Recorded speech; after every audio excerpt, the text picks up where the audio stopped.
Hey, moi c'est Léa. Moi c'est Hubert. Et moi c'est James. Et nous sommes la Bande Alimentaire 2023. En Bande Alimentaire, un podcast de jeunes engagés, conscients et solidaires. On est super content de vous présenter notre aventure au sein de la collecte de la Banque Alimentaire. On va vous faire découvrir les personnes et les lieux où l'on collecte chaque année en Île-de-France plus de 6000 tonnes de denrées alimentaires pour les plus démunis, soit 12 millions de repas. Et on aimerait qu'on se rassemble toutes et tous autour des valeurs de conscience, d'engagement et de cohésion. On arrive avec James et Léa à l'entrepôt de la Banque Alimentaire à Arcueil.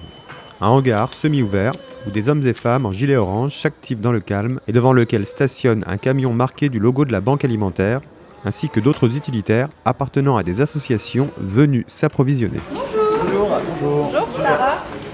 Chantez. Sarah nous présente l'entrepôt. Ouais, on fait un petit briefing le matin pour que là, parce que c'est vendredi, c'est calme. Mais après, si vous venez les jours de la semaine, ici, l'allée 1, comme je vous ai dit, normalement, c'est une allée, c'est juste pour stocker tout ce qui est produit de l'Union européenne. Pourquoi ? Parce qu'il y a des associations qui passent leurs commandes et c'est à nous de préparer les commandes par rapport à la quantité qu'il leur faut. Donc, c'est là les palettes qui sont déjà prêtes à donner. D'accord ? L'allée 2 et l'allée 3, vous avez vu, ça, c'est normalement, c'est un moyen de stockage, ici, l'allée 2. Et l'allée 3, c'est un peu de rangement, comme vous avez vu, les bacs rouges et tout.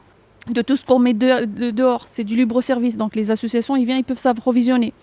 Et après, on a une chambre négative où on stocke les surgelés, parce qu'on distribue les surgelés aussi. Deux chambres positives, une chambre quand on trie la marchandise, et c'est une chambre de distribution. Donc les bénévoles, c'est eux qui distribuent les associations. Les associations, ils n'ont pas le droit de rentrer dans l'entrepôt parce qu'on ne va pas y arriver une trentaine d'associations et chaque association, il vient avec 2 ou 3 personnes. Donc, il y a un distributeur par chaque association. C'est lui qui prend son chariot et qui propose à ce qu'on a déjà dans notre stock à nous. D'accord ? Et si l'association elle est d'accord de prendre, on lui distribue. Et ça, c'est sûr par rapport à la date de distribution de l'association. Si l'association est distribuée à partir de mardi, moi, je ne vais pas lui proposer des dates du lundi. D'accord ? Donc, c'est question d'une petite gestion entre nous, les salariés et les bénévoles, pour distribuer, pour que l'association puisse avoir ce qu'elle veut et ce qu'elle vraiment elle a besoin. À côté, un grand tableau avec des photos des salariés et des bénévoles. Il y a plein de photos de gens qui sourient, c'est sympa.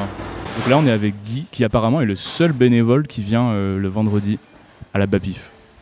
Oui, c'est alors le seul. Occasionnellement, il y en a d'autres, mais voilà, oui, le vendredi, souvent, je suis le seul bénévole. Mais tu sais pourquoi il y a aussi peu de gens le vendredi ? C'est qu'on a moins de travail aussi. Au lieu d'être ouvert toute la journée, on est ouvert que le matin.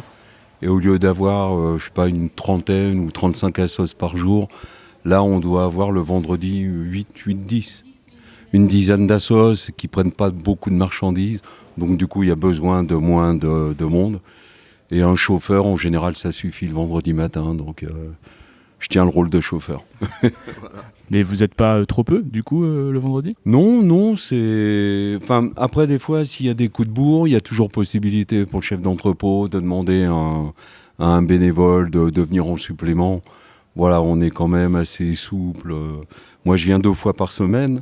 Mais si, par exemple, un mercredi ou un jeudi où je ne suis pas là normalement, il y a besoin, je peux toujours me débrouiller pour venir. Donc voilà, ça reste du bénévolat, on est souple, tout en ayant nos activités de retraités quand même. La douane est l'endroit où toutes les denrées sont pesées et les camions des associations doivent être réfrigérés. La chaîne du froid est mesurée à l'aide d'un thermomètre. Bonjour. Vous vous chargez, du coup ? Oui, on charge. C'est pour une association ? C'est pour une assoce. Le relais fraternel. La paroisse Saint-Hippolyte. De la paroisse Saint-Hippolyte.